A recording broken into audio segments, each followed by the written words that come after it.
If the last spaceport had been a flat parking lot kind of place, this one reminded me of a hollow skyscraper made for birds. I don't know how the whole thing stayed up, honestly. The walls were more open air than anything else. Spaceships parked at every level. Elevators and gravity tubes zipped around vertically, while moving sidewalks spun in opposite directions. From where our ship sat, I had a fine view of a mixed-species group in teal uniforms, all trying to crowd onto the inner sidewalk ring at the same time. They moved off to the right with only minor awkwardness. Behind the ship, I heard the unmistakable sound of a human falling over and swearing about it, most likely after stepping on the other ring accidentally. Not that I've ever done that, mind you. No, not a bit of personal experience with undignified pratfalls. Is that? No, that isn't them, Paint said, paying attention to something completely different. I hope there will still be a spot near us when they get here. She rubbed her knuckles together in agitation, orange scales clicking. G flicked an antenna. Cam is always punctual, he said. It will be fine. I leaned out of the ship's shadow to count the empty spots. We can always go stand in one to reserve it for her. I reconsidered. Right? Or do the pilots land too quickly here? G was saying something disparaging about the general population's safety awareness when a hoverchair separated from the crowd and whirred up to us. The driver was a pale human with glittery star crystals in his dark hair, thin legs that clearly didn't get much use, and bare feet. The toenail polish was even more galaxy-patterned than his hair, stylish. He called out as soon as he was within polite speaking range. "Is this the unflattenable?" he asked, pointing at our ship. I looked up and back. "Oh, no, but it'll be here soon. We're waiting for it too." He said. "Sorry, your ship looks a lot like it." G didn't move, looking in both directions with his big bug eyes. "Same manufacturers," he said. Paint was more enthusiastic. "We haven't seen them in forever," she told the man. "They're going to help us deliver a bunch of stuff in one trip." The man nodded. "They're bringing cargo for me.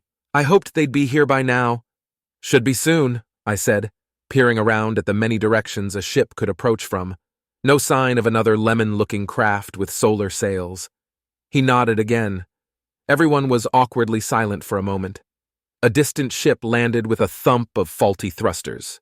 Pedestrians on both sidewalks held loud conversations as they slid past. "So what's your ship called?" the man asked. G straightened up. "This is the good ship." Paint beat him to it. "Slap the stars! Isn't that a great name?" The man burst into laughter, then apologized at the angry tilt to G's antennae. "Sorry, I love it. I'm not much of a spacer, and I keep being surprised by some of the names that ships have around here." "That is a perfectly normal name," G told him with an abrupt motion of one pincher. "Strong-arm manufacturers. It is human ships that have the truly absurd titles." I grinned at him. "You're still not over the droid jousting ship Hold My Beer, are you?" G's tone was extremely dry. "I will never be over that." "I saw some great ones earlier," Paint said, unfolding a screen and connecting to the port's public information hub. "Let's see. There's the Glorious." "A fine mesmer name," Z put in. "The Deep Thrum, I like that. Might be Frillian.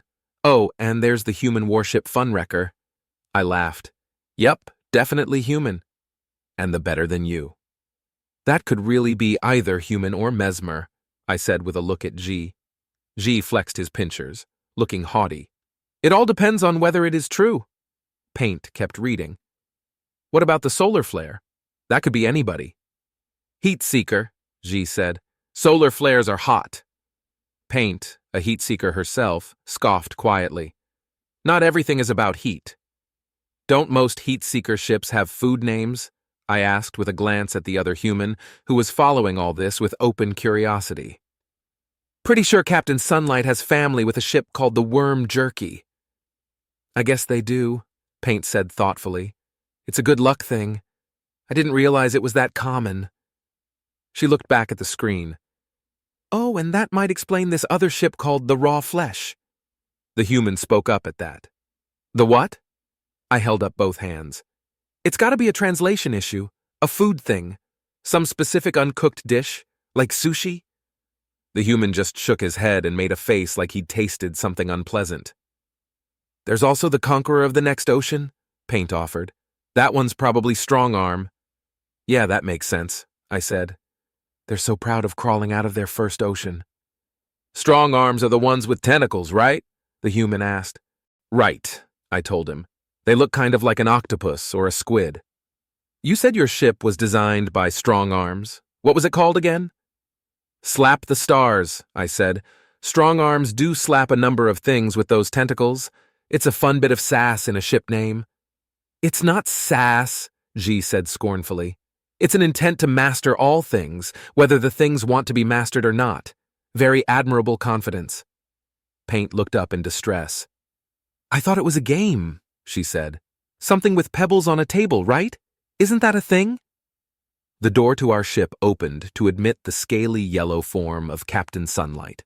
I turned to her for answers. Hello, Captain. Can you tell us what the name of our ship actually means? Unflappable as ever, the good captain barely quirked a brow ridge as she walked over to join us. Something about slapping stars, I imagine, she said. I always thought of it as a nod to the way damp tentacles can put out sparks of flame without getting burned. I threw my hands skyward in mock exasperation. Captain Sunlight kept talking. But then, I'm not a strong arm. Let me ask one. She spoke into her communicator, addressing the pilot on duty. Weo, what is the strong arm association with slapping stars? Faint and tinny, Weo's voice said, Pretty sure it's something about gathering food, spiky ones. I don't know, I'm from a different planet. The human was chuckling quietly to himself at this point, while G looked grumpy, and Paint scrolled through more names for clues. Captain Sunlight glanced at me. Looks like we'll just have to ask someone who was actually there when the ship was named, she said, nodding toward the next dock. Here she is. A bright yellow ship with folded solar sails came in to rest beside ours, remarkably stealthy when I wasn't paying attention. The other human said a quick goodbye to us before scooting over to wait for the hatch to open. As eager as we were to see the crew again after long last, we kept a professional distance while they did business. A pair of heat seekers brought out the human's crate, a fancy model with its own hover engine, and a strong arm tactfully proffered the payment tablet. Then Captain Cam herself appeared, in all her deep green glory, with a polite greeting for the human and an enthusiastic wave of several tentacles toward us. Hello over there! It's been too long! It has, Captain Sunlight said, strolling over while the human handed back the tablet and hitched the crate to the back of his chair. I followed, with Z and Paint right behind. Captain Sunlight continued. We've got a burning question for you. What was the original meaning behind our ship name? We seem to have come up with several. I'd ask Pocap, but he's far away, and also an idiot, Captain Cam finished, speaking about her cousin with complete honesty. He'd only been in charge for the very beginning of my time on the ship, and idiot was generous. As you say, Captain Sunlight agreed. Well, if I recall correctly, it was actually inspired by a human thing, said Captain Cam. What? I blurted. In my peripheral vision, the other human paused before going on his way. That thing you do, Captain Cam said, waving a tentacle. Slapping each other in camaraderie. We what? I repeated, sharing a baffled look with the other guy. Captain Cam waved the one tentacle again, then flopped two against each other, making a wet sound. You know, she said, you slap hands, very friendly.